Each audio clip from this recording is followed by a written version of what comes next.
నీరజ కళ్యాణం 4వ భాగం. 3వ భాగంలో నీరజ ముగ్గురు చెల్లెళ్ల కాపురాలు చూసి వాళ్ళ కాపురంలో చిన్న చిన్న సమస్యల్ని సరిదిద్ది ప్రశాంతంగా తిరిగి ఊరికి బయలుదేరుతుంది. కథ కొనసాగుతుంది.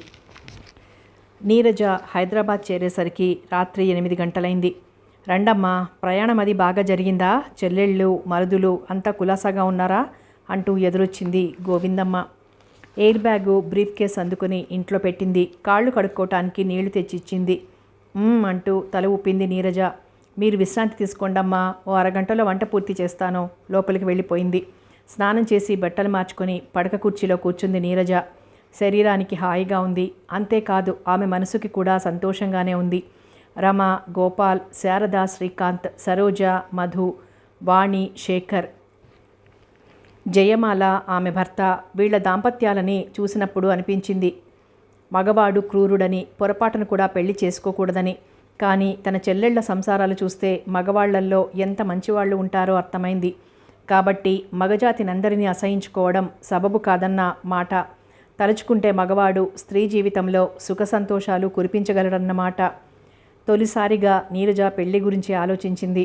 గోవిందమ్మ, తన చెల్లెళ్ళు, స్నేహితురాళ్ళు అంతా బలవంతం చేస్తున్నారు తనని పెళ్లి చేసుకోమని. పైగా తనకింకా బాదరా బందీలు కూడా ఏమీ లేవు. వివాహం చేసుకోవటానికి అభ్యంతరమేముంది? ముసలమ్మైన తర్వాత తను చేసేదేముంది? ఆ విషయం గురించి తీవ్రంగా ఆలోచించింది నీరజ. ఈ లోపుగా పిలుపొచ్చింది గోవిందమ్మ దగ్గర నుంచి. కొసరి వడ్డించింది. భోజనం ముగించిన తర్వాత అమ్మా అంది గోవిందమ్మ. ఏమిటి? ఏముందమ్మా, నేను చెప్పిన విషయం ఏం చేశారు? మళ్ళీ మొదలైందా నీ గోలా? అలా అంటే ఎలాగమ్మా? ఏం చేయమంటావు నన్ను? పెళ్లి చేసుకుని హాయిగా కాపురం చేసుకోమంటున్నాను. సరే పో. అమ్మా, ఎగిరి గంతేసినంత పనిచేసింది గోవిందమ్మ. నిజమా అంది మళ్ళీ నమ్మలేనట్టుగా. నిజమే అంటూ అక్కడి నుంచి వెళ్ళిపోయింది నీరజ. మంచం మీద పడుకొని ఆలోచిస్తూనే నిద్రపోయింది. నిద్రలో ఎన్నో కలలు, వాటన్నింటిలోనూ హీరోయిన్ తనే. మర్నాడు ఆఫీసుకు వెళ్ళి మిగిలిన లీవ్ని క్యాన్సిల్ చేసుకొని జాయిన్ అయ్యింది నీరజ. ఆ రోజు మాధవి సెలవు పెట్టింది. లంచ్ అవర్లో రాజామణితో క్యాంటీన్కి వచ్చింది నీరజ. కాఫీ అయిన తర్వాత ఎర్రమంజిల ఆవరణలో ఒక చెట్టు కింద నిలబడ్డారిద్దరు. ఏమిటో ఈ విశేషం ఇక్కడికి తీసుకొచ్చావు అంది రాజామణి చిరునవ్వుతో. విశేషమే, ఏమిటో చెప్పు. రాజామణి, నువ్వు నాకు ముఖ్య స్నేహితురాలివి కాబట్టి అడుగుతున్నాను. నువ్వు సంసార జీవితంలో సుఖపడటం లేదు కదూ? ఏదో అసంతృప్తి, ఆవేదన నీలో గూడు కట్టుకుని ఉన్నాయి కదూ? నీ భర్త నీ మాటకి విలువ ఇవ్వడు. పైగా నువ్వు ఉద్యోగం చేస్తున్నావని లోపల కోపం. మీ ఇద్దరికీ ప్రతి విషయంలోనూ పేచీయే కదూ? నీరజ, స్టాప్ ఇట్ ఆవేశంగా అంది రాజామణి. మౌనంగా ఉండిపోయింది నీరజ. నీరజ, వైవాహిక జీవితం గురించి తెలియని నువ్వు ఇలా మాట్లాడటం ఏమీ బాగోలేదు. కనీసం మీ వారు నీతో ఎలా ఉంటారు అని అడిగినా ఎంతో సంతోషించేదాన్ని.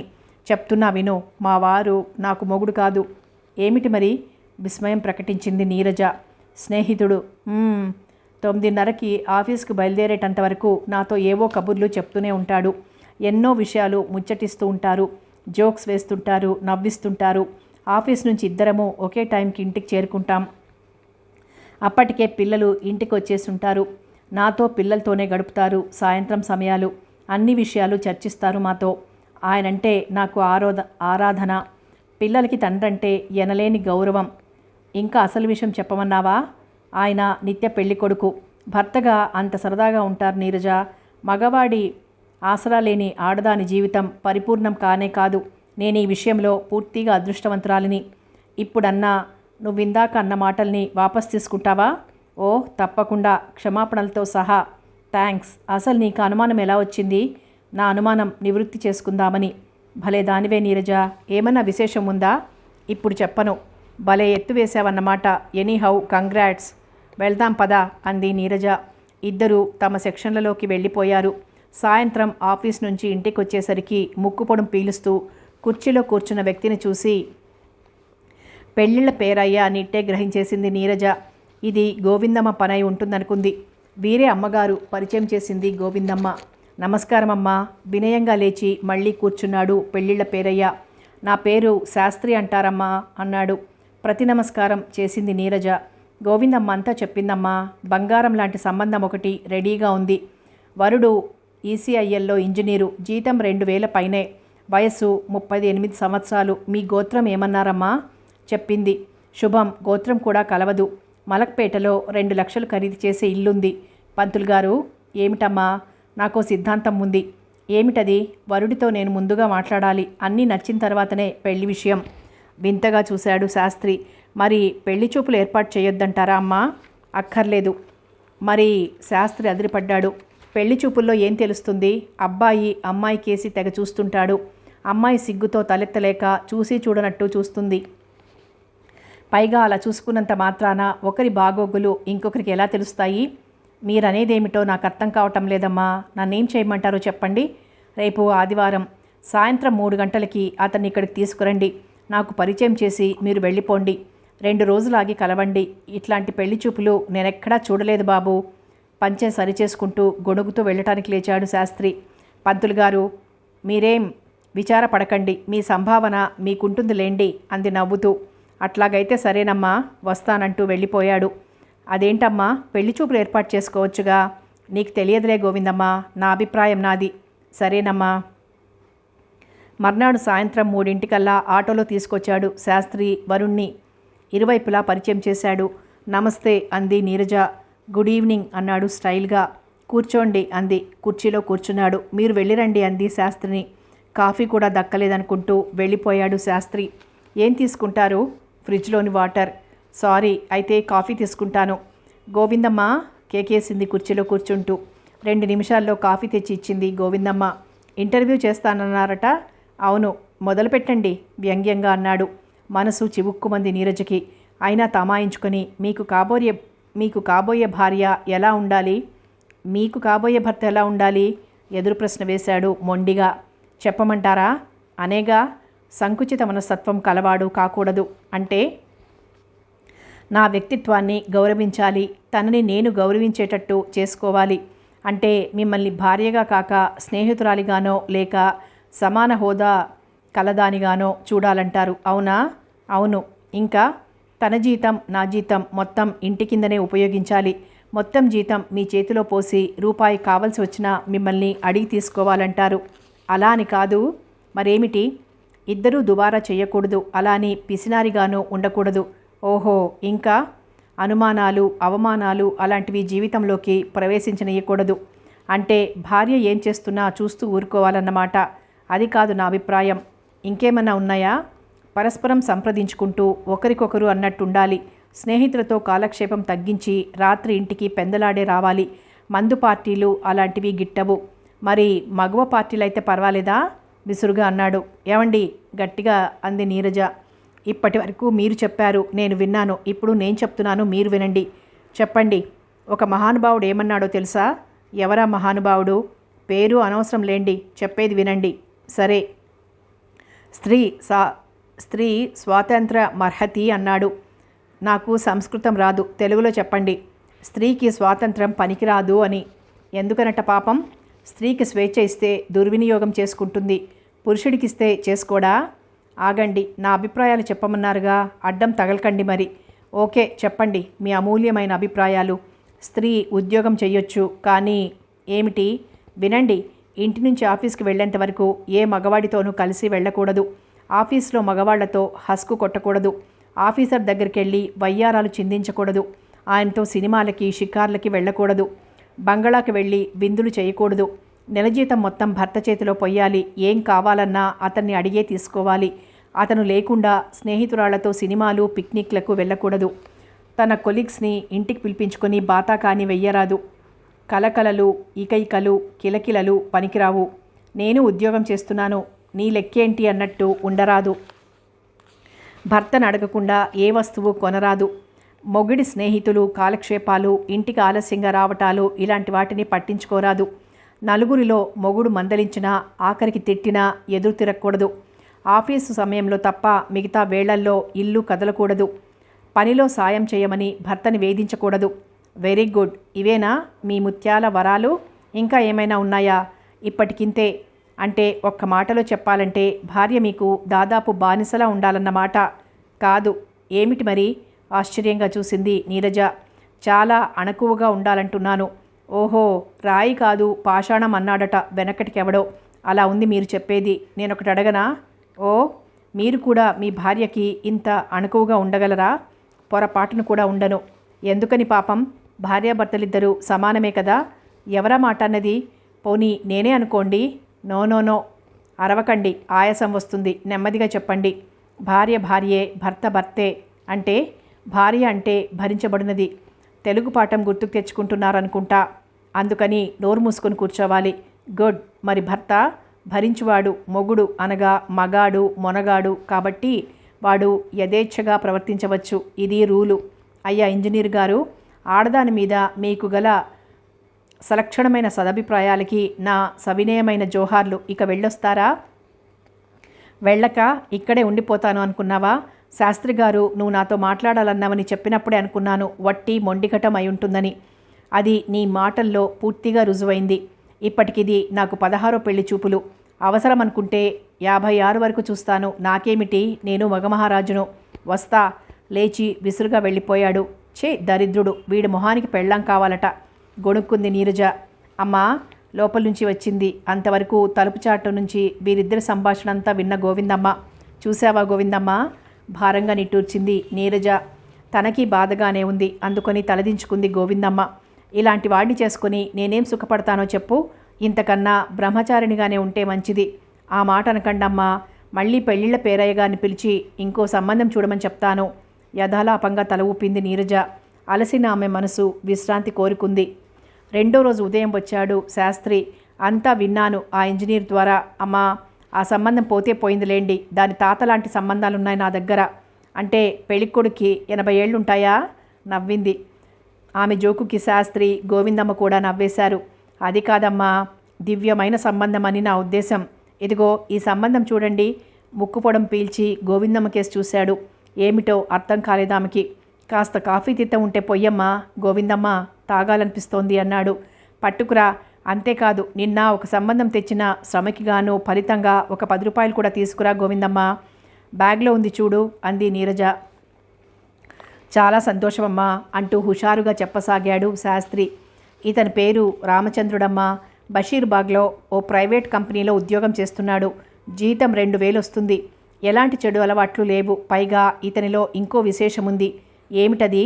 తల్లిదండ్రులంటే కొడుకులకి ఏమాత్రం లక్ష్యం లేని ఈ రోజుల్లో ఈయన రోజు వారి పాదపూజ చేస్తే కానీ బయట కాలు పెట్టడమ్మా. ఆశ్చర్యమేసింది నీరజకి. అది కేవలం అతని సెంటిమెంట్ కాబోలని సరిపెట్టుకుంది. నా కండిషన్ తెలుసుగా అంది. తెలుసమ్మా, చెప్పి ఒప్పించి తీసుకొస్తాను అన్నాడు శాస్త్రి. కాఫీ తెచ్చిచ్చింది గోవిందమ్మ. తాగటం పూర్తి కాగానే 10 రూపాయల కాగితం అతని చేతిలో పెట్టింది. నీరజకి నమస్కారాలు పెడుతూ వెళ్ళిపోయాడు శాస్త్రి. రేపు సాయంత్రం 6 గంటలకు వస్తున్నాడమ్మా అంటూ ఒకరోజు ముందు వచ్చి చెప్పి వెళ్ళాడు. అనుకున్న టైంకి రెడీ అయి ఎదురు చూస్తూ కూర్చుంది నీరజ. వచ్చేశారమ్మా అంది గోవిందమ్మ. అయితే అనుకున్నట్టుగా పెళ్ళికొడుకు ఒక్కడే రాలేదు. తల్లిదండ్రులు కూడా వెంట వచ్చారు. శాస్త్రి పరిచయం చేసి వెళ్ళిపోయాడు. మామూలుగా వందనాలు ప్రతివందనాలు అయిపోయాయి. కాఫీలు ముగిశాయి. దబ్బపండు ఛాయలో అందంగా హుందాగా ఉన్నాడు పెళ్ళికొడుకు. వయసు 36 ఉండొచ్చు. బాగున్నాడనుకుంది నీరజ. తన ఎదురుగా తల్లిదండ్రులకి పాదాభివందనం చేశాడు. ఇక మొదలు పెడతారా మీ ప్రశ్నావళి అన్నాడు. ఇబ్బందిగా కదిలింది నీరజ. గ్రహించినట్టున్నాడు. మా తల్లిదండ్రుల అనుమతి లేనిదే నేనేమీ చెయ్యను. ఈ పెళ్లి కూడా వారి బలవంతం మీదనే ఒప్పుకోవటం జరుగుతుంది. చూడండి అంది నెమ్మదిగా. ఆమె కేసి చూశాడు రామచంద్రుడు. నేను మీతో కాసేపు ఒంటరిగా మాట్లాడాలనుకుంటున్నాను. తల్లిదండ్రుల కేసి చూశాడు. వారు మొదట నీరజ కేసి వింతగా చూసి తరువాత ఏమనుకున్నారో ఒప్పుకున్నట్లుగా తలలాడించారు. గోవిందమ్మ, అమ్మా, పెద్దవారిద్దరిని కాసేపు అలా తీసుకెళ్ళి తిప్పుకురా అంది. గోవిందమ్మ వారిద్దరిని బయటికి తీసుకుని వెళ్ళిపోయింది. రామచంద్రుడు గారు, మీరు అడుగుతారా, నన్ను అడగమంటారా? మా తల్లిదండ్రుల ఆజ్ఞ ప్రకారం ముందు నేనే అడగాలి. కానీ మిమ్మల్ని చూసిన తర్వాత మీరే అడిగితే బాగుంటుందనిపిస్తుంది. ఎందుకని చెప్పనా? చెప్పండి. మీరు అందంగా ఉన్నారు. అనుకోకుండా సిగ్గుపడింది నీరజ. అంతేకాదు పొందికగా ఉన్నారు. అతని కాంప్లిమెంట్కి మనసులోనే పొంగిపోయింది. బహుశా ఈ సంబంధం కుదరవచ్చునేమో అన్న ఆశ మొలకెత్తిందామెలో. అందుకని మీరే అడిగితే బాగుంటుంది మొదలుపెట్టింది నీరజ. కాబోయే భార్య ఎలా ఉండాలి మీకు? మీలా ఉండాలి. ఈసారి సిగ్గుతో చితికిపోయిన నీరజ ఒక్క క్షణం తలెత్తలేకపోయింది. ఏమిటి తను ఇంత సూటిగా అనేశాడు అనుకుంది. తేరుకుని వివరంగా చెప్పండి. పెళ్ళంటే ఒక్కనాటితో పోయేది కాదు, 100 ఏళ్ల పంట. నాలో ఏం చూసి మీరు ఆ మాట అన్నారు? భార్య ఉద్యోగం చేసినా నాకేమీ అభ్యంతరం లేదు. మర్యాదగా, మన్ననగా, వినయ విధేయతలతో ఉండాలి. ఇవన్నీ మీలో ఉన్నాయని శాస్త్రిగారు చెప్పినప్పుడు ఊరికే ఊకొట్టాను. మిమ్మల్ని కళ్ళారా చూసిన తర్వాత అవన్నీ నిజమే అని రుజువు చేసుకున్నాను. ఇంకా మీరేమీ చెప్పక్కర్లేదు. మీరు నాకు నచ్చారు. నేను మిమ్మల్ని తప్పక వివాహం చేసుకుంటాను. మళ్ళీ బిడియం ముంచుకొచ్చింది నీరజకి. ఆమెకి పరిస్థితి కొత్త అనుభూతిని కలిగిస్తోంది. అది సరే, ఏమిటన్నట్లుగా తలెత్తి చూసింది ఓరగా. నా గురించి ఏమీ అడగరేం? మీరే చెప్పండి. నేను సిగరెట్ తాగను, పేకాట ఆడను, మదువు సేవించను, ఘోటక బ్రహ్మచారిని, పరస్త్రీని కన్నెత్తి కూడా చూడను. పెళ్లి చూపులకు వచ్చాను కాబట్టి మిమ్మల్ని చూశానే గాని, లేకపోతే నా దృష్టి మీ పాదాలపైన మాత్రమే ఉండేది. ఇంకా ఏ ఇతర వ్యసనాల ఛాయలు కూడా నా మీద పడలేవు. కానీ నాలో ఒక బలహీనత ఉంది. ఏమిటది? తల్లిదండ్రులు ప్రత్యక్ష దైవాలు అన్నారు పెద్దలు. మీరు కాదనగలరా? అనలేను. తల్లిదండ్రులు ఎవరికైనా పూజ్యనీయులే. అక్షర చేసే మాటలన్నారు. అసలు విషయం చెప్పండి. నాకు కాబోయే భార్య నా తల్లిదండ్రుల్ని గౌరవించాలి. ఏమైనా అభ్యంతరమా? ఏమీ లేదు. Very good. వారికి వీలైనంత సేవ చేయాలి. ఇబ్బంది కాదు కదా? లేదు. వారి మాటలకి మీరు పూర్తిగా విలువ ఇవ్వాలి. తెలిసిందా? అలాగే. చాలా సంతోషం. మీ సమాధానాలు నాకు పూర్తి సంతృప్తినిచ్చాయి. ఇక మీకేమైనా సందేహాలుంటే నిరభ్యంతరంగా అడగండి. మీ తల్లిదండ్రుల్ని నేనెంతో గౌరవంగా చూస్తాను. కానీ అప్పుడప్పుడు చిన్న మాట పట్టింపులు, చిలిపి తగాదాలు రావచ్చు వారితో. అప్పుడు మీరు ఏం చేస్తారు? అంటే భార్య మీ తల్లిదండ్రులకి వ్యతిరేకంగా చెప్తుంది. మీ తల్లిదండ్రులు మీ భార్యని నిరసిస్తూ చెప్తారు. అప్పుడు మీరు నిజానిజాలు విచారిస్తారా? ఎవరి తప్పుంటే వారిని మందలిస్తారా? అదేమిటి? ఎవరిని కేకలెయ్యరా? వేస్తాను. ఎవరిని? భార్యని. ఆమె పొరపాటుంటే మీరు ఆమెను తప్పక చివాట్లు పెట్టాల్సిందే. కానీ ఒకవేళ మీ తల్లిదండ్రులదే తొందరపాటైతేనో? అయినా కూడా భార్యనే తిడతాను. ఎందుకని? అది మీకు తప్పనిపించదా? తల్లిదండ్రులు దైవ సమానులు. మరి భార్య? తల్లిదండ్రుల ముందు దిగదుడుపు. ఐసి. ఇంకో ప్రశ్న అడగండి. మీ తల్లిదండ్రులు మీ భార్యని అనురాగంగా చూడొద్దు అంటారు. మానేస్తారా? ఓ. ఆమెను చీటికి మాటికి సాధించమంటారు. సాధిస్తారా? తప్పకుండా అమలుపరుస్తాను. ఆమెతో కాపురమే చెయ్యొద్దంటారు. మానేస్తారా? అవశ్యంగా. ఎందుకంటే తల్లిదండ్రులు ప్రత్యక్ష దైవాలు. మరి ఆ ప్రత్యక్ష దైవాలు తన కొడుకు కాపురంలో నిప్పులు పొయ్యరని గ్యారంటీ ఏమిటి? అది సమర్థనీయమేనా? అది వాళ్ళు చూసుకోవాల్సిన విషయం. రైట్. చివరగా ఓ ధర్మ సందేహం. ఒరేయ్, నీ భార్య మంచిది కాదు. నువ్వు లేనప్పుడు ఎవడో ఇంటికి వచ్చిపోతున్నాడు, దాన్ని తన్ని తగలయ్యరా అని కావాలని కల్పించి చెప్పారనుకోండి, మీ తల్లిదండ్రులు అప్పుడు మీరు చేయబోయేదేమిటి? మారు మాట్లాడకుండా భార్యని మెడబట్టి గెంటుతాను. థ్యాంక్స్ రామచంద్రుడు గారు. ఇప్పటి వరకు మిమ్మల్ని ప్రశ్నలు మాత్రమే అడిగాను. ఇప్పుడు సలహా కూడా ఇస్తున్నాను. దాన్ని మీరు తూచా తప్పకుండా పాటించి మీ కాబోయే భార్యని రక్షిస్తారని ఆశిస్తాను. ఏమిటది? అనుమానంగా అడిగాడు. మీకు ఎలాగో వ్యసనాలు లేవు కాబట్టి మీరు చెడిపోతారనే భయం లేదు. మీ అభిప్రాయాలు విన్న తర్వాత వ్యక్తిత్వం ఉన్నదెవత్తి మీకు భార్యగా రాబోదు. కాబట్టి ఒక పని చేయండి. ఏమిటి? మీ తల్లిదండ్రుల్ని పూజామందిరంలో కూర్చోబెట్టి రోజు 3 పూటల పూజలు చేయండి. ధూపదీప నైవేద్యాలతో నిరంతరం సేవించి తరించండి. అదే మీకు ముక్తి మార్గం. ఇక వెళ్ళిరండి. మీరు చెప్పినా చెప్పకపోయినా నేను చేసే పని మాత్రం అదే. వస్తాను అంటూ లేచాడు రామచంద్రుడు. అతని తల్లిదండ్రులను తిప్పి తీసుకొస్తున్న గోవిందమ్మతో అంది నీరజ. ఆ ప్రత్యక్ష దైవాలతో వీరిని కలిపి ముగ్గురిని సాగనంపిరా. ముగ్గురు వెళ్ళాక అడిగింది గోవిందమ్మ. ఏమైందమ్మా? గోవిందమ్మ, అమ్మా, హాయిగా బతుకుతున్న నన్ను ఈ రొంపిలోకి ఎందుకు దించావు? చూడు, ఈ పెళ్లి కొడుకు తల్లిదండ్రుల పాదపూజ చేస్తూ పెళ్ళాన్ని కాలితో 4 తోపులు తన్నుతాడట. అతని బాజమ్మ మనస్తత్వానికి తను విచారించింది గోవిందమ్మ. నీరజకి 4 ప్రియమైన మాటలు చెప్పి ఓదార్చింది. అన్ని సంబంధాలు ఇలాగే ఎందుకుంటాయమ్మా? మీరలా ఉండండి. ఈసారి మంచి సంబంధం తెమ్మని శాస్త్రిగారితో గట్టిగా చెప్తాగా. ఏమిటో నీ పిచ్చి అంటూ వెళ్ళి మంచం మీద వారిపోయింది నీరజ.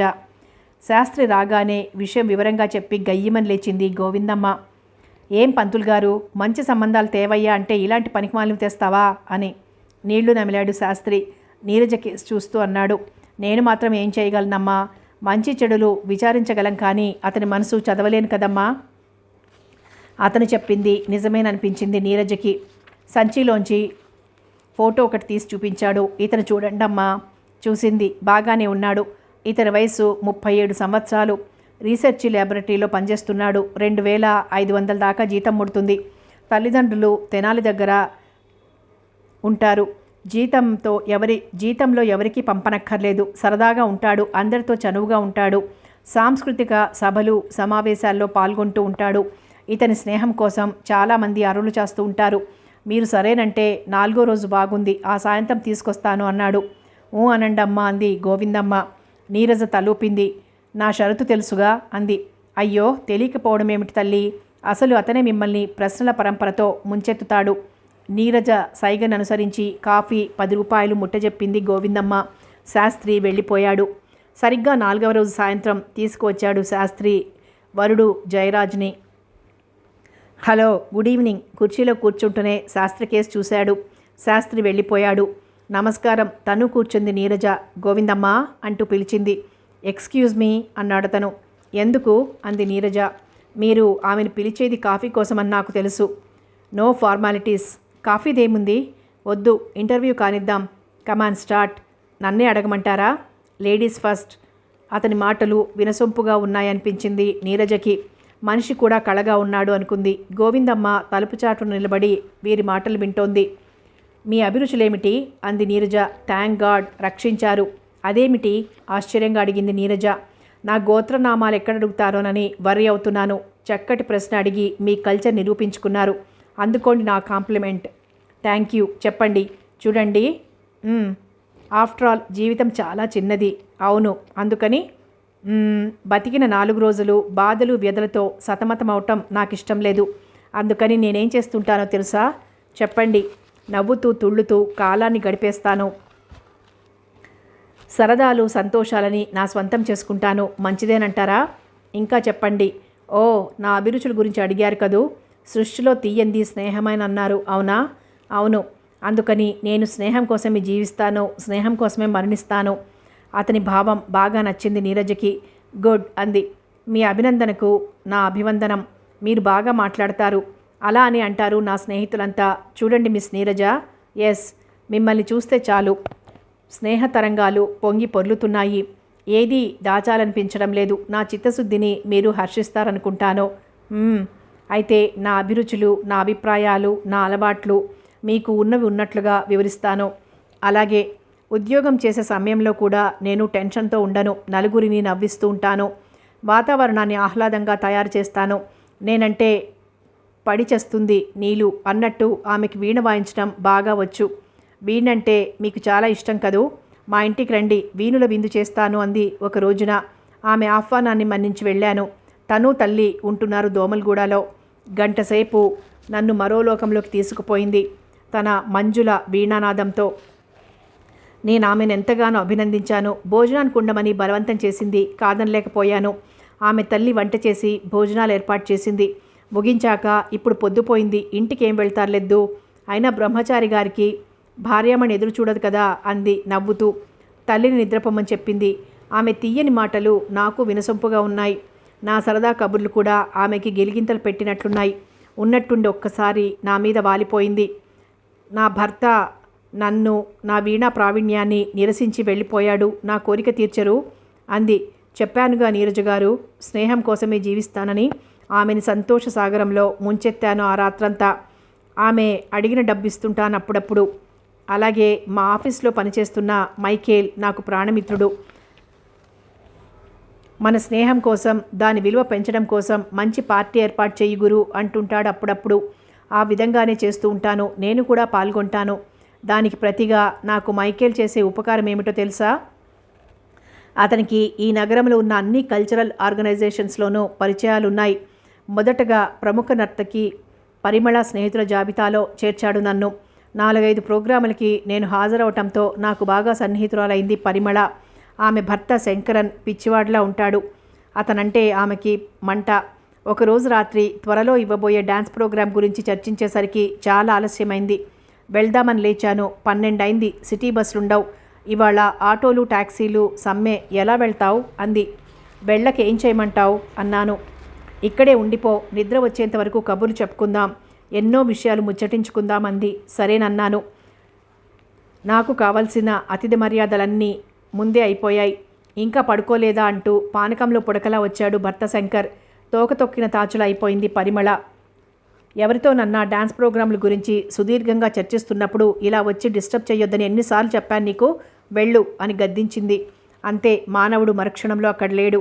సారీ డియర్, నీ మూడ్ పాడైందనుకుంటాను అంది. లేదు అన్నాను పైకి. లైటు కళ్ళల్లో పడుతుంటే విసుగ్గా ఉంది, తీసేయ్, కబుర్లు చెప్పుకుందాం అంది. విషయం అర్థమై నేను వెంటనే ఆ పనిచేశాను. ఆ తరువాత నిజానికి మేమిద్దరం కబుర్లు చెప్పుకోనేలేదు. శృంగార సామ్రాజ్యాన్ని ఏలుకున్నాం. పరస్పరం ఆనందాన్ని అనుభూతుల్ని పంచుకున్నాం. తెల్లవారు వెళ్ళిపోయేటప్పుడు నాకు కాంప్లిమెంట్ ఇచ్చింది పరిమళ. నిన్ను భర్తగా పొందే భార్య ఎవరో గాని ఎంత అదృష్టవంతురాలో అని. అలాగే వర్ధమాన రచయిత్రి, కన్నెపిల్లల మనసుల్లో గుబుళ్ళు రేపే రచనలు చేసే రాజశ్రీని పరిచయం చేశాడు మైకేల్. ఆమె ఆహ్వానించిన సాంస్కృతిక సంస్థ సభలకి నేను హాజరయ్యాను. అతి త్వరలోనే నేను ఆమె చనువుగల స్నేహితులమైపోయాం. మీ రచనలు చదువుతుంటే కన్నెపిల్లలు గిలిగింతలకి పులకింతలకి గురవుతారంటారు. ఇంత సహజంగా మీరు రచనలు ఎలా చేయగలుగుతున్నారు అని ప్రశ్నించాను. సమాధానం కావాలా అంది. తలూపాను. అలా అయితే రేపు మధ్యాహ్నం 1 గంటకి రండి చెప్తాను అంది. చెప్పిన టైంకి కరెక్ట్గా హాజరయ్యాను. ఇంట్లో ఎవరూ ఉన్న జాడ కనిపించటం లేదు. రాజశ్రీ మాత్రం కుర్చీలో కూర్చొని ఏదో రాసుకుంటోంది. హలో అన్నాను. మీరు తప్పకొస్తారని తెలుసు అంది. ఎలా తెలుసు? అదంతే, ఇంట్లో ఎవరూ కనిపించరేం. డాడీ ఆఫీస్కి వెళ్ళారు. సాయంత్రం 6ంటికి వస్తారు. మమ్మీ మహిళా మండలికి వెళ్ళింది. 4ంటికి వస్తుంది. నా ప్రశ్నకి సమాధానం చెప్తానన్నారు. ఇక్కడ కాదు. ఎక్కడా? నాతో రండి. ఆమె బెడ్రూమ్ కేసు దారి తీసింది. నాకంతగా ఆశ్చర్యం కలగలేదు. హఠాత్తుగా అంది, నువ్వింత హ్యాండ్సమ్గా ఎందుకున్నావు? ఏమో, నాకేం తెలుసు. నాకు తెలియదు కానీ అందంగా దృఢంగా ఉన్న నీలాంటి హీరోలని వదిలిపెట్టడం మాత్రం నాకు తెలియదు అంటూ నన్ను ఆబగా పెనవేసుకుంది. 3 గంటల వరకు గదిలో సీలింగ్ ఫ్యాన్కి విశ్రాంతి చిక్కలేదు. వీళ్లే కాదు, డ్రామా యాక్ట్రెస్ లక్ష్మి, సుందరి, కాన్వెంట్ టీచర్ కనకం, ఇలా ఎంతోమందితో నాకు రాత్రి పరిచయాలున్నాయి. చెప్పానుగా, నేను స్నేహం కోసమే జీవిస్తాను, స్నేహం కోసమే మరణిస్తాను. మీ దగ్గర ఏ విషయం దాచకుండా చెప్పినా నా నిజాయితీని మీరు మెచ్చుకుంటారనుకుంటాను. అలాగని మీకేమీ తక్కువ చెయ్యను. సరదాలకు సరదాలు చేస్తాను. సంతోషాన్ని ఆశాంతం మీ సొంతం చేస్తాను. పోతే నా స్నేహధర్మానికి మీరు అడ్డు తగలకుండా ఉంటే చాలు. ఆపండి, వినలేకుండా ఉన్నాను. స్నేహానికి మీరు చెప్పే అర్థం ఇదా? అసహనంగా అరిచింది నీరజ. ఎందుకలా ఊరికి ఎగ్జైట్ అవుతారు? ఎంతమంది ఆడవాళ్లతో చీకటి పరిచయాలుంటే అంత గొప్ప స్టేటస్ ఈనాటి సంఘంలో మగవాడికి. దాన్ని నేను బాగా సాధించానని నిజానికి మెచ్చుకోవాలి మీరు. ఆపండి. చెవులు మూసుకోపోయింది. ఏమిటా అరుపులు? నేను అడిగేదానికి సూటిగా సమాధానం చెప్పండి. మీ సత్తా ఏమిటో చూస్తాను. ఏమిటది? కటువుగా అడిగింది నీరజ. జయరాజును చూస్తుంటే ఆమెకు నిలువెల్లా కంపరంగా ఉంది, అసహ్యంగా ఉంది. మీ వయసు 33 ఏళ్లని చెప్పారు శాస్త్రి. ఇంతవరకు మీరు చిలకముట్టని జాంపండ్లానే ఉన్నారా? బెదిరించి మీ ఆఫీసర్ పడగదిలోకి రప్పించుకోలేదా? మీకు నచ్చిన కొలీగ్తో మీరు స్వర్గంలో విహరించకుండానే ఉన్నారా? ఇరుగు పొరుగు రసికులు మిమ్మల్ని వలలోకి లాగకుండానే ఉన్నారా? మీరు శీలవతి అంటానికి ఏమిటి నిదర్శనం? ఉద్యోగం చేస్తూ స్వేచ్ఛ, ఆర్థిక స్వతంత్రం పూర్తిగా అనుభవిస్తున్న మీరు పురుషుడిచ్చే అవన సుఖాలని అనుభవించకుండా ఉన్నారంటే నమ్మటానికి నేను మూర్ఖుణ్ణి కాదు. అయినా మిమ్మల్ని పెళ్లి చేసుకుంటానికి ఎందుకు వచ్చానంటే, లాంఛనంగా నాకు ఇల్లాలు కావాలి. ఎవతో ఒకతే పెళ్ళాంగా లేనివాడికి సంఘంలో విలువలేదు. అందుకని. మిస్టర్, నా పేరు జయరాజ్, మిస్ నీరజ. మిస్టర్ జయరాజ్, మీరింకా ఇలా వాగుతూ ఇక్కడే నిల్చున్నారంటే ఒక్క క్షణం కూడా సహించలేను. ఇప్పటికే మీ మాటలతో నా మనసు కలతబారిపోయింది. ఇక నేనేం చేస్తానో నాకే తెలీదు. గెట్అవుట్. కాళికలా తయారైన ఆమె ముఖ కవళకలు చూసి హడలెత్తిపోయి పరుగులాంటి నడకతో జారుకున్నాడు జయరాజ్. గోవిందమ్మ! ఆ అరుపు కులిక్కిపడి లోపల నుంచి బయటకొచ్చింది గోవిందమ్మ. విన్నావా ఆ బాస్టర్డ్ ఏమన్నాడో? అంతా విన్నానమ్మా. చూపులకి బాగున్నాడు కదా అని మురిసిపోయాను. ఇంత చండాలను అనుకోలేదు. అంతేకాదు, నేను చెడిపోయిన దాన్నట, నేను శీలం లేనిదాన్నట ఆవేశంగా అంది. అమ్మా! ఏమిటి? రోడ్డు మీద ఏనుగు నడుస్తుంటే కుక్కలు ఊరికే మొరకటం వల్ల ఏం జరుగుతుంది చెప్పండి గోవిందమ్మ. అమ్మా, ఈ ఓదార్పులు, ఈ ఊరటలు నాకు అనవసరం. నేను చెప్పేది సరిగ్గా విను. ఏమిటమ్మా? ఆ శాస్త్రి గారు వస్తే చీపురు కట్ట తిరిగాయి. రేపటి నుంచి నాకు పెళ్లి సంబంధాలు తెచ్చాడో చచ్చాడే. విసురుగా వెళ్ళి పరుపు మీద పడిపోయింది నీరజ. గోవిందమ్మ నిర్ఘాంతపోయింది. ఇంత చక్కనమ్మకి బుగ్గన కళ్యాణం చుక్క పెట్టుకునే యోగ్యత లేదా? ఆమె మనసు తల్లడిల్లిపోయింది.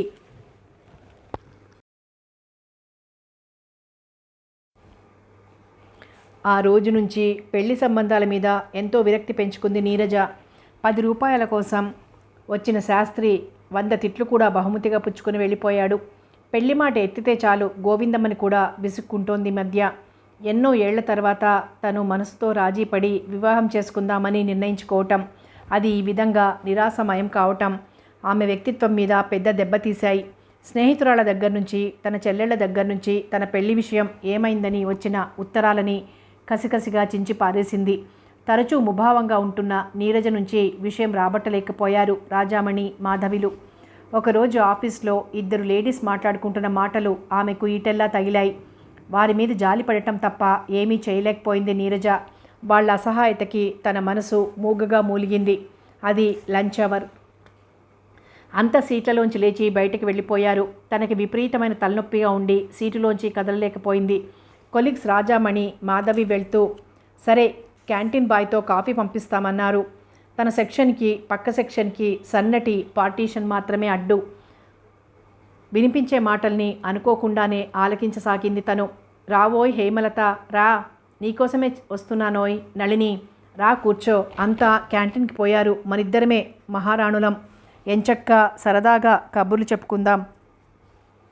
అవును, ఈ లంచ్ అవర్లో తప్ప మనకంత తీరిక దొరకదు. చెప్పానుగా నా సంగతి. నేను ఉద్యోగం చేస్తున్నంత కాలం నాకు పెళ్లి చేయరు మా తల్లిదండ్రులు. నాకు 28 సంవత్సరాలు నిండుతున్నా ఇంకా నాకు 20 ఏళ్ళు దాటలేదు వాళ్ళ దృష్టిలో. అంటే ఏముంది, పెళ్లి చేయాల్సి వస్తుందని. మీ నాన్న ఏమంటాడు? నన్ను పొగుడుతాడు. ఎలా? నువ్వు ఇంటికి పెద్ద కూతురివి కాదురా హేమ, కొడుకువి అంటాడు. ఎందుకట పాపం? నా జీతం మొత్తం తెచ్చి ఆయన చేతిలో పోస్తున్నాను కాబట్టి.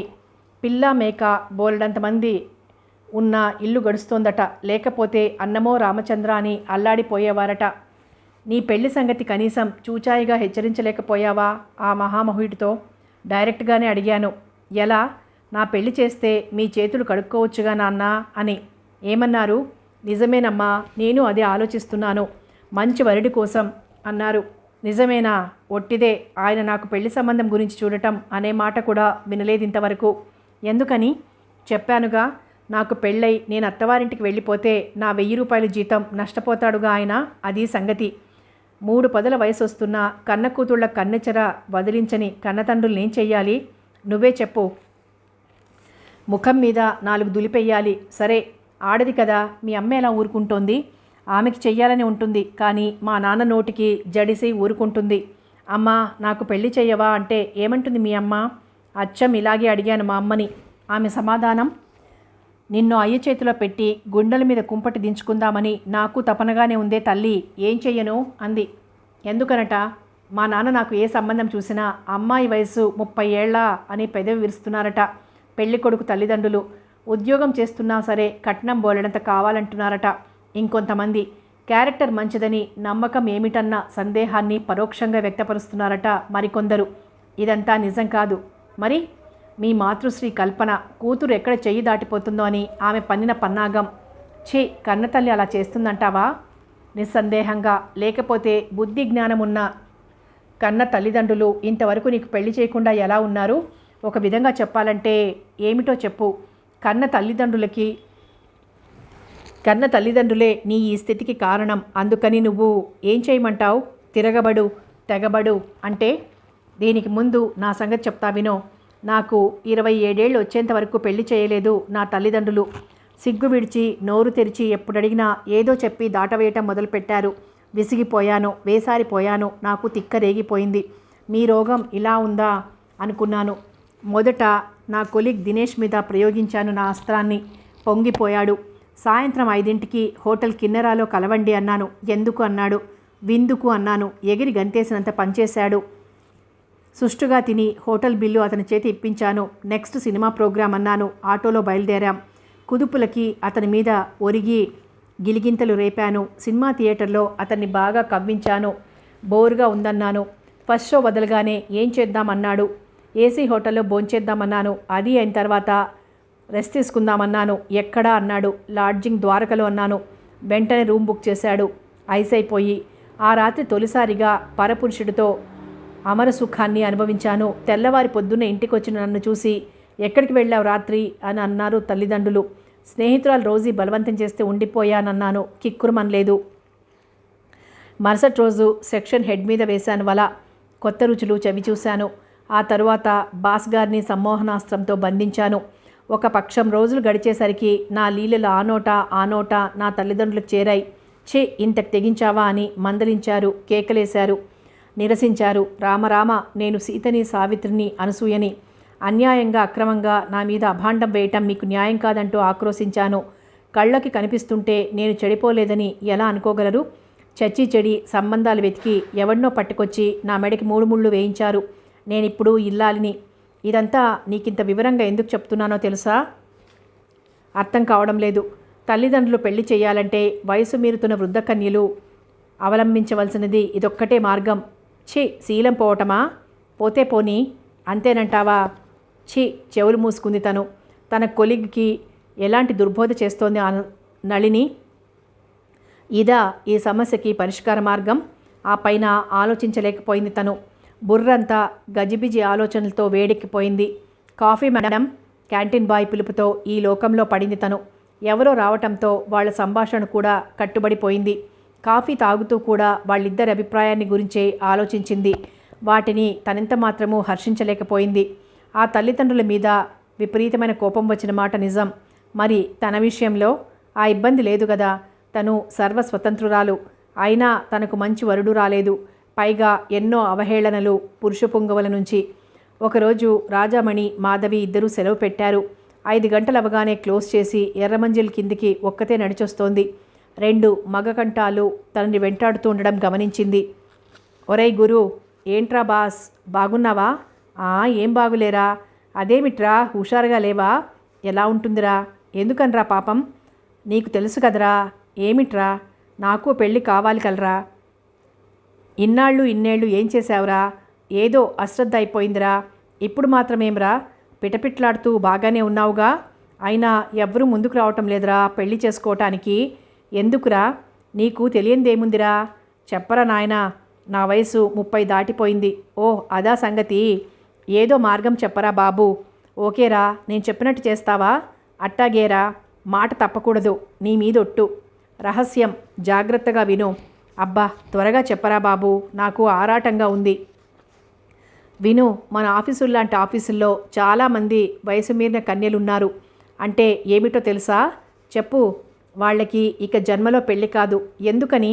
చూసిన ప్రతివాడు పెళ్లి చేసుకునే వయసు దాటిపోయిందంటాడు. పాపం, అయితే వాళ్ళేం చేయాలరా? వాళ్ళ గత అంతేనా?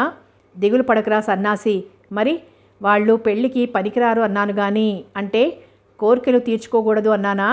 వివరంగా చెప్పబోయ్. మన ఆఫీస్లో ఇలాంటి బ్రహ్మచారిణులు కోరిందే తడవుగా వారిని రంజింపటానికి దూరే రసిక శిఖామణులున్నారు. వారి అడ్రస్ నా దగ్గరుంది. ఒకరినన్నా ప్రయత్నించి చూడు. ఆ సంభాషణంతా పరోక్షంగా తన మీదేనన్న విషయం గ్రహించిన నీరజ ఇక ఏమాత్రం భరించలేకపోయింది. ఆమె మనసు కుతకుత ఉడికిపోయింది. యూ బ్లడీ రోగ్స్ అంటూ వెనక్కి తిరిగి కాలి స్లిప్పర్ తీయబోయింది. అంతే, మరుక్షణంలో ఆ ఆఫీస్ రోమియోగాళ్ళు అక్కడ లేరు. పరుగులాంటి నడకతో వెనక్కి వెళ్ళిపోవటం గమనించింది. పిరికి పందలు అనుకుంది. వాళ్ళు తనకు తెలుసు. ఐ సెక్షన్ వాళ్ళు. ఆఫీసర్కి కంప్లైంట్ ఇద్దామా అనుకుంది. సస్పెండ్ అయి చేస్తారు, పోనీ వెదవల్ని అని సరిపెట్టుకుంది. ఏమిటి పరిస్థితి? ఎక్కడుంది లోటు? తనకు పెళ్లి కాకపోవటం అంత దారుణమైన నేరమా? పెళ్లి సంబంధం మంచిది రాకపోవటానికి తన బాధ్యత ఎంత? ఆఫీసర్ దొంగ చూపులకి, మగపురుగుల ద్వంద్వార్థాల మాటలకి తనకేమిటి సంబంధం? తనేమీ వాళ్ళని రెచ్చగొట్టడం లేదే. కనీసం తనకు పెళ్లి కాలేదన్న బాధని వాళ్ల ముందు సూచనప్రాయంగానైనా అనటం లేదే. రోగ్స్ మెత్తగా కనిపిస్తే లోకుగా కడతారు. రిజర్వ్డ్గా రిజిడ్గా ఉంటే తోక ముడుస్తారు. అసలు ఈ మగజాతంతా అంతే. అందుకని తనకి జన్మలోనే పెళ్ళొద్దు. తనిలా కుమారిగానే ఉండిపోతుంది, కన్యగానే ఉండిపోతుంది, అంతే. అదే తన నిర్ణయం. హాయిగా గాలి పీల్చుకుంది నీరజ. తన దృఢ నిశ్చయాన్ని కొలీగ్స్ రాజామణి, మాధవిలికి చెప్పింది నీరజ. వారేమాత్రం హర్షించలేదు. పైగా నీరజని మృదువుగా మందలించారు. పెళ్లి చేసుకుని పురుషుని సాహచర్యం పొందకపోతే స్త్రీ జీవితానికి అర్థం లేదని, అలాంటి బ్రతుకు అడవిగాచిన వెన్నెలలా ఎడారిలో కోయిలపాటలా ఉంటుందని నచ్చచెప్పటానికి ప్రయత్నించారు. నేనేమన్నా పొరపాటు పని చేస్తానని మీకు అనుమానంగా ఉందా ఏమిటి అని కోపంగా అడిగింది నీరజ. నువ్వు అలాంటి దానివి కాదు గనుకనే వివాహం చేసుకొని లైఫ్లో సుఖంగా సంతోషంగా సెటిల్ అవ్వమని కోరుకుంటున్నామన్నారు. మీరేమైనా చెప్పండి, నా నిర్ణయం మారదు దృఢంగా అంది నీరజ. సరే, నీ ఇష్టం, నీ జీవితం గురించి ఆలోచించుకోవాల్సింది నువ్వే అన్నారు స్నేహితురాళ్ళిద్దరూ. మాధవి ఏదో తీవ్రంగా ఆలోచిస్తున్నట్లు కనిపించింది. ఆ తరువాత వాళ్ళ ముగ్గురి మధ్య ఆ ప్రస్తావన ఎప్పుడూ రాలేదు. నీరజ అభిప్రాయం తెలుసుకున్న గోవిందమ్మ నవనాడులు కుంగిపోయాయి. ఎన్నో విధాల బతిమాలింది, కానీ ఫలితం లేకపోయింది. నీరజ ససేమిరా వినలేదు. తన జీవితాన్ని ఏదైనా మంచి పనికి అంకితం చేయాలనుకుంటున్నానని తెలిపింది. రోజులు గడిచిపోతున్నాయి. నీరజ దినచర్యలో మార్పేమీ లేదు. ఏ విషయాన్ని చేపడితే బాగుంటుందా అని ఆలోచించసాగిందామే. ఏమీ తట్టలేదు ఆమె మనసుకి. అనుకోనట్టుగా ఒకరోజు మాధవి నీరజని ఆహ్వానించింది వాళ్ళ ఇంటికి. పాప బర్త్డే సందర్భంగా ప్రజెంటేషన్ తీసుకుని రాజామణితో కలిసి సాయంత్రం వెళ్ళింది నీరజ నల్లకుంటలోని మాధవి వాళ్ళింటికి. సాదరంగా ఆహ్వానించింది మాధవి. జనం ఎవరూ కనిపించలేదు. అదే అడిగింది నీరజ. నిన్ను రాజామణిని తప్ప ఎవరిని పిలవలేదు అంది మాధవి. రాజామణి భర్త ఊళ్ళో లేకపోవటం వల్ల ఆయన రాలేదు. బర్త్డే ఫంక్షన్ అయిపోయింది. రాజామణి నీరజ పాపని ఆశీర్వదించారు. బహుమతి ఇచ్చి దీవించారు. భర్తని పరిచయం చేసింది మాధవి. కుశల ప్రశ్నలు వేసి లోనికి వెళ్ళిపోయారాయన. ఆయన ఎంతో సౌమ్యుడిలా ఉండటం గమనించింది నీరజ. కాఫీ టిఫిన్లు పూర్తయిన తర్వాత ఇల్లు చూపించింది మాధవి. పైన గది కూడా చూద్దురుగాని రండి అంటూ మెట్ల మీదుగా పైకి తీసుకెళ్ళింది. గదంతా నీట్గా సర్ది ఉంది. టేబులు, దానిమీద పుస్తకాలు, తెల్ల కాగితాలు, దాని ముందు ఒక కుర్చీ, గది నిండా అరల్లో ఎన్నో పుస్తకాలు. ఏమిటే మాధవి, మాకు తెలియకుండా ఈ వేషాలు ఎప్పటి నుంచి వేస్తున్నావు నవ్వుతూ అంది నీరజ. నిబ్బరపోయింది మాధవి. ఏమిటే నువ్వనేది నీరజ? ఇలా అజ్ఞాత రచయిత్రిగా ఎన్నాళ్ళ నుంచి ఉంటున్నావు? నీ రహస్యం కనిపెట్టాను సుమా అన్నట్టుగా కొంటెగా అంది. పప్పులో కాలేసి వినేస్తాం తేరుకుని అంది మాధవి. ఈసారి ఆశ్చర్యపోవటం నీరజ వంతైంది. ఏమిటోయ్ అంది. పొరపాటున కూడా నేను కాదు రచయిత్రిని, ఇది మా అన్నయ్య గది. వాడే ఆ రచయిత కాదు రచయిత్రి. పేరు స్నేహప్రియ అంటూనే నాలుగు ఖర్చుకుంది మాధవి. మీకు నేను చెప్పానని తెలిస్తే నా భరతం పడతాడు వాడు. గుప్తంగా ఉండాలని ఆ పేరు పెట్టుకుని రచనలు చేస్తున్నాడు. వాడికి పబ్లిసిటీ అంటే అస్సలు ఇష్టం ఉండదు మాధవి అంటూ కావలించుకున్నంత పనిచేసింది నీరజ. ఆమెకెంతో సంతోషంగా ఉంది. ఇప్పుడు సామాజిక స్పృహ కలిగిన రచనలు చేస్తూ సంఘ సంస్కరణ ఆదర్శంగా పెట్టుకొని లక్షలాది పాఠకుల్ని ఉర్రూతలూగించే ప్రఖ్యాత రచయిత్రి స్నేహప్రియ ఆడది కాదా? మీ సోదరుడా? Congrats Madhavi, congrats.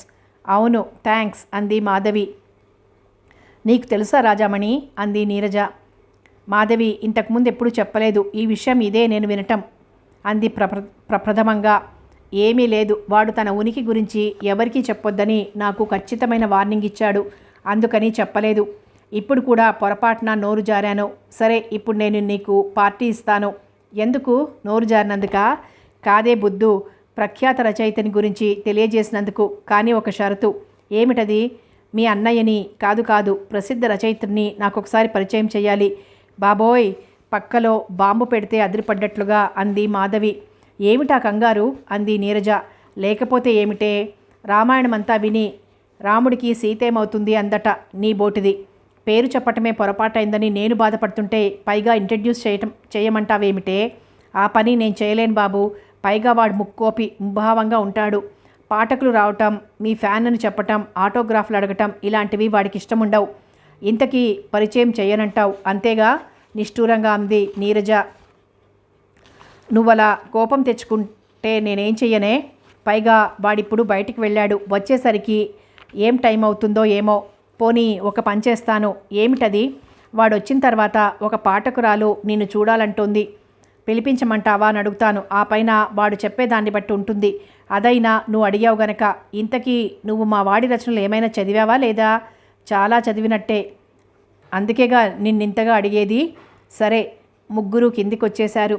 రాజామణి, నీరజలు మాధవి దగ్గర సెలవు తీసుకుని ఇళ్లకు బయలుదేరారు. ఆ రాత్రి కొత్త అనుభూతి ఫీల్ అయింది నీరజ. ప్రసిద్ధ రచయిత స్నేహప్రియది ఈ ఊరేనన్నమాట. తన స్నేహితురాలు మాధవి అన్నగారేనన్నమాట. అతని రచనలు ఎంత బాగుంటాయి. మంచి కథా వస్తువులు, చక్కటి శిల్పం, ఏమవుతుందో అనిపించే ఉత్కంఠ, ఉదాత్తమైన ముగింపు, ప్రతి రచనలోనూ నిండి నిబిడీకృతమై ఉండే సామాజిక స్పృహ, చివరగా సంఘానికో సందేశం. రచయిత గురించి ఏమీ తెలియకుండానే అతని రచనల మీద ఎంతో అభిమానం పోతే అతను స్నేహప్రియ అని ఆడపేరు పెట్టుకొని రచనలు చేయటానికి కారణమేమిటి? గుప్తంగా అజ్ఞాతంగా ఉండాలని ఎందుకు కోరుకుంటున్నారు? అంత మంచి రచయిత ముభావంగా ముక్కోపంగా ఉండటం ఎందుకు? మనిషి ఎలా ఉంటాడు? ఎర్రగానా, నల్లగానా, లావుగానా, సన్నగానా? వయసు ఎన్ని ఏళ్లుంటుంది? తన రచనల్ని అభిమానించే పాఠకులకు ఇంటర్వ్యూ ఎందుకనివ్వరు? ఏమిటో ఆలోచనలు. తనలో తనే నవ్వుకుంది నీరజ. అప్పుడప్పుడు తను కాగితాల మీద గిలికిన గేయాలు, రాసిన చిన్న చిన్న కథలు గుర్తొచ్చాయి.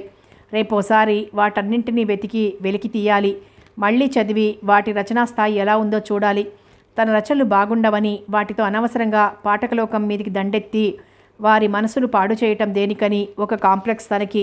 అందుకనే ఇన్నాళ్ళు ఫెయిర్ చేసి పత్రికలకి పంపలేదు. ఇవి తీసుకెళ్ళి ఓసారి స్నేహప్రియకు చూపెడితే ఏమంటాడో? అసలే ముక్కోపట. ఛీ, ఇవి కవితలా, చెత్త, కథానికలా, పాడా అంటూ విసిరి కొడతాడేమో. అసలు ముందు మాధవి అతన్ని పరిచయం చెయ్యాలిగా. లేకపోతే ఏముంది? గాలివాన వస్తే కదే లేదట. ఆలోచనల బరువుతో ఎప్పుడూ నిద్ర పట్టేసింది నీరజకి. ఆమెకొచ్చిన కలలన్నీ రచనల మీదే. స్నేహప్రియ స్నేహంతో తను రచయిత్రి అయిపోయినట్టు, తన నవలలు అంతర్జాతీయ ఖ్యాతిని సంపాదించినట్టు, తన కీర్తిని చూసి అందరూ బ్రహ్మరథం పడుతున్నట్టు, తను కారుల్లో హై లెవెల్ సొసైటీలో తిరుగుతున్నట్టు. మెలకువ వచ్చిన తర్వాత తన కలలని పదే పదే నెమరువేసుకుని ఎంతో హుషారుగా ఫీల్ అయింది నీరజ. మరుసటి రోజు మాధవి ఏమీ జవాబు చెప్పలేదు. తనుగా వెంటనే అడిగితే లోకుగా ఉంటుందని తను హెచ్చరించలేదు. 4 రోజులైనా పరిస్థితిలో ఏమీ మార్పు లేకపోయేసరికి ఉత్కంఠ భరించలేకపోయింది నీరజ. లంచ్ అవర్లో ముగ్గురూ కలిసి క్యాంటీన్కి వెళ్ళి కాఫీ పూర్తి చేసుకుని తిరిగి వచ్చేటప్పుడు రాజామణి మరో ఆమెతో కబుర్లలో పడింది. ఆ సమయంలో మాధవిని ఇవతలకు తీసుకొచ్చి మెల్లగా అడిగింది, నేను చెప్పిన పని ఏం చేశావు మాధవి? తలదించుకుంది మాధవి. చెప్పు మాధవి, ఏం జరిగింది? రెట్టించింది నీరజ. ఏం చెప్పమంటావు నీరజ? మా అన్నయ్యతో చెప్పాను. అతను పరిచయం చేయొద్దన్నాడు అని నీతో చెప్పి నీ మనసు కష్టపెట్టమంటావా? ఈ సంగతి నీతో చెప్పలేక 4 రోజుల నుంచి నాలో నేనే మదనపడుతున్నాను. అరే, మీ అన్నయ్య అలా అన్నాడా? అటువంటి ఉత్తమ రచయితతో ఆ మాత్రం కనీస సభ్యత సంస్కారం లోపించినాయే? బాధగా అంది నీరజ. అంతేకాదు నీరజ, వాడో వింత మనిషి. చెప్పాలంటే నాకే సిగ్గుగా ఉంది. ఏమిటి? ఆశ్చర్యంగా అడిగింది. ఒక్క నేను తప్ప ఇతర స్త్రీలను చూడటానికి మాట్లాడడానికి వాడికి ఇష్టం ఉండదు. అదేమిటి మాధవి, వింతగా ఉందే? మీ అన్నయ్య జీవించేది సంఘంలోనా, అడవిలోనా? దానికో కారణం ఉంది. ఏమిటది? మా అమ్మ మా ఇద్దరు చిన్నప్పుడే పోయింది. నేను మా అమ్మ పోలిక. అందుకని నాలో మా అమ్మను చూసుకుంటాడు వాడు. కావచ్చు, పరిస్థితులతో మాట్లాడకూడదు, వాళ్ళని చూడకూడదు అన్న నియమం దేనికి? వాడి ఇష్టదైవం హనుమాన్. ఆయనంత బలశాలి కావాలనో ఏమో రోజు తెల్లవారుజామున 4 నుంచి 5 వరకు కఠినమైన వ్యాయామం చేస్తుంటాడు. వాడికి 35 ఏళ్ళంటే ఎవ్వరూ నమ్మరు. 25 ఏళ్ల యువకుడిలా ఉంటాడు. నాకు సరైన సమాధానం చెప్పలేదు నువ్వు. ఆంజనేయ స్వామిని ఆరాధించే వాళ్ళు పరస్త్రీలకేసి కన్నెత్తైనా చూడరట. ఈ విషయం నాకు వాడు చెప్తేనే తెలిసింది. మరి ముక్కోపం, ముభావం కూడా శ్రీమాన్ ఆంజనేయుల వారి చలవేనా? బహుశా ముక్కోపం ఆ దేవుడి దయ్య అయి ఉంటుంది. ముభావానికి వాడు ఇలా చెప్తాడు సమాధానం. మౌనం కలహం నాస్తి అట. మౌనం జ్ఞానప్రదాయిని అట. పైగా దానివల్ల సమయం వృధా కాకుండా రచనలు పుంఖానుపుంఖాలుగా చెయ్యవచ్చట. మాధవి, మీ అన్నయ్య మహానుభావులుంగారు, రచయిత, వేదాంత. వ్యంగ్యంగా చిరునవ్వులు చిందించింది నీరజ. ఒక్క మాటలో చెప్పమంటావా నీరజ? చెప్పు. పరమ తిక్క బ్రాండ్ రియలీ. అందుకని నా సలహా ఏమిటంటే సెలవివ్వు. వాడితో పరిచయం నీకు అనవసరం. రచయితగా నీకు అభిమానం ఉంటే అది మనసులోనే ఉంచుకో. సరే, నా మనసులోని మాట కూడా నిర్మోహమాటంగా చెప్పమంటావా మాధవి? ఓ నిరభ్యంతరంగా. ఇంతవరకు ఓ ప్రముఖ రచయితగా మీ అన్నయ్య మీద అభిమానం ఉండేది నాకు. ఇప్పుడు నొక్కి పలికింది మాధవి. ఇంత సంకుచితమైన మనిషి అని తెలిసిన తర్వాత అతని విలువ సగానికి సగం తగ్గించేశాను. ఐసి బుగ్గన వేలేసుకుంది మాధవి. ఏమనుకోకపోతే మీ అన్నయ్యతో ఒక మాట చెప్తావా? లేదా చెప్తాను, దాందేముంది. ఉత్తమ రచనలు చేయగలగటం ఒక్కటే రచయిత వ్యక్తిత్వానికి గీటురాయి కాదని చెప్పు. అతని రచనలని అభిమానిస్తూ ప్రారంభ దశలో ఉన్న తన రచనల మీద సలహా అడగడానికి ఒక పాఠకురాలు తన దగ్గరకు వస్తానంటే ఆమెను రావద్దన్న అతని కుసంస్కారానికి నా హృదయపూర్వక జోహార్లను చెప్పు. రచనల్లో ఆదర్శాలు జొప్పించి నిజ జీవితంలో వెలితి మనస్తత్వాన్ని ప్రదర్శించే అతని ధోరణికి నా నిరసన సహస్రాలు విన్నవించు. అతడేమన్నాడో నాకు చెప్పు, గంభీరంగా అంది నీరజ. ఏమిటోయ్ ఈ చిలకరాయబారం, పొరపాటున వాడి గురించి చెప్పి ఇరకాటంలో పడ్డాను. సరే అలాగే చేస్తాను, తప్పుతుందా మరి? ఈ లోపుగా రాజామణి కబుర్లు ముగించి వచ్చేసింది. ముగ్గురు తమ తమ సెక్షన్లకు వెళ్ళిపోయారు. సాయంత్రం ఇంటికి తిరిగి వచ్చేసరికి 5:30 అయింది. నీరజకి కాఫీ ఇచ్చింది గోవిందమ్మ. మళ్ళీ శాస్త్రిగారు వచ్చి వెళ్ళారమ్మా అంది. ఇంతెత్తున లేచింది నీరజ. గోవిందమ్మ, చీటికి మాటికి పెళ్లి ప్రస్తావన తెచ్చి నన్ను చిరాకు పెట్టకు. నేనిప్పుడు నా సమయాన్ని రచనల మీద కేంద్రీకరించదలుచుకున్నాను. సాహిత్య రూపంలో సమాజానికి సేవ చేయాలనుకుంటున్నాను. నా మిగిలిన జీవితమంతా ఇలాగే గడపదలుచుకున్నాను. అమ్మా, ఏమిటే మళ్ళీ? రాసేవాళ్ళు కథలు నవలలు రాస్తే అవి చదివిన వాళ్ళంతా మంచివాళ్ళైపోతే ఈ సమాజం ఇలా ఎందుకుంటుందమ్మా? అవన్నీ పనిలేక ఊసుపోక చేసే పనులు. పెళ్లి చేసుకుని భర్తతో కాపురం చేసి పిల్లా పాపల్ని కనిపించితే కలిగే ఆనందం కథలు కాకరకాయలు రాస్తే వస్తుందటమ్మా. మీరు గట్టిగా ఇంకోసారి ఆలోచించండి. గోవిందమ్మ, శివమెత్తిపోయింది నీరజకి. అమ్మా, జంకింది గోవిందమ్మ. నువ్వు నాకు వంట మనిషివి, పని మనిషివి. నీ హద్దుల్లో నువ్వుండు. నా నిర్ణయం మీద విమర్శించే హక్కు నీకు లేదు. సరేనమ్మా, చిన్నబుచ్చుకొని లోపలికి వెళ్ళిపోయింది గోవిందమ్మ. పెద్దదాన్ని అంతగా కేకలేసినందుకు తనకి బాధ అనిపించింది నీరజకి. కానీ జోరీ గల ఎప్పుడు ఒకటే సొద, పెళ్ళి పెళ్ళి పెళ్ళి అంటూ. తను కాబోయేది పెళ్లి కూతురుగా కాదు, ఓ మహా రచయిత్రిగా, రచన ద్వారా సంఘ సేవకురాలిగా. వెంటనే స్నేహప్రియ గుర్తొచ్చాడు. ఛీ, ఆ పేరు పెట్టుకోవడానికి సిగ్గెట్లా లేదో. విరోధప్రియ అని పెట్టుకోకపోయాడు. చెప్పేవి శ్రీరంగ నీతులు, చేసేవేమో ఆదర్శాల రచనలు. నిజ జీవితంలో ఇరుకు మనస్తత్వాలు. ఈరోజు ఇంటి దగ్గర మాధవి తను చెప్పిన విషయం చెప్తుంది అతనికి. దాంతో నసాళం అంటుతుంది. ఏం జవాబు చెప్తాడో చూడాలి. తను రాసిన రచనలన్నీ బయటికి తీసింది. ఒకటికి మరోసారి చదువుకుంది. కొన్ని తననే వెక్కిరించాయి. వాటిలో భావం లేదు, భాష లేదు, కథనం లేదు, ముగింపు సరిగ్గా కుదరలేదు. కొన్ని మాత్రం గుడ్డిలో మెల్ల అన్నట్లుగా ఉన్నాయి. వెంటనే ఏదో ఆలోచన తళుక్కుమంది నీరజకి. వివిధ వారపత్రికలలో మాసపత్రికలలో ప్రచురించబడిన స్నేహప్రియ రచనలన్నీ ఏరి తీసింది. కొన్నింటిని చదివింది. ఎంతో బాగున్నాయి. మళ్ళీ మళ్ళీ చదివింది. చాలా బాగున్నాయి. ఈ స్థాయికి తను రావాలంటే చాలా కాలం పడుతుంది. అయినా ప్రయత్నించాలి అనుకుంది. నిద్ర వచ్చేంత వరకు వాటిని చదువుతూనే ఉంది. ఆఫీస్లో తనే ముందు చెప్పింది మాధవి. మా అన్నయ్యకు చెప్పానోయ్, వాడేమన్నాడో తెలుసా? కళ్ళతోనే ప్రశ్నించింది నీరజ. ఆమెకొచ్చినన్ని భాషల్లో తిట్టుకోమను, నాకేమీ అభ్యంతరం లేదు. కానీ నా దగ్గరికి రావడానికి వీల్లేదు. అది పూర్తిగా నా ఇష్టానికి వ్యతిరేకం అన్నాడోయ్. బుస్సున కోపం వచ్చింది నీరజకి. సరే మాధవి, ఇది కూడా చెప్పు మీ అన్నయ్యకి. నేను నిరంతరం శ్రమించి రచనలు చేసి మెలకువలు నేర్చుకొని మంచి రచయితనైన తర్వాత ఏదో ఒక రోజున మీ అన్నయ్య దగ్గరకు వచ్చి నా రచనలన్నీ అతని ముఖం మీద పడేసి 4 కడిగేస్తానని. ఓకే, వాడేమన్నాడో మళ్ళీ నీకు చెప్పాలా? అక్కర్లేదు, కటువుగా అంది నీరజ. బతికించావు అన్నట్టు నీకో విషయం చెప్పాలి. ఏమిటది? మా అన్నయ్య రాసిన నవల రాగవీచికలు వారపత్రికలో సీరియల్గా వస్తోంది త్వరలో. సారీ, మరి నువ్వు చదవవో ఇప్పటి పరిస్థితిని బట్టి. కంగ్రాట్స్ చెప్పు. రచయితగా అతనంటే నాకు గౌరవమే, వ్యక్తిగా మాత్రమే అసహించుకుంటున్నాను. ఆ రోజంతా అన్యమనస్కంగానే పనిచేసింది నీరజ. స్నేహప్రియ తిరస్కారం ఆమెని ముళ్ళు పోటుల్లా పొడుస్తూ బాధిస్తూనే ఉంది. కథ కొనసాగుతుంది.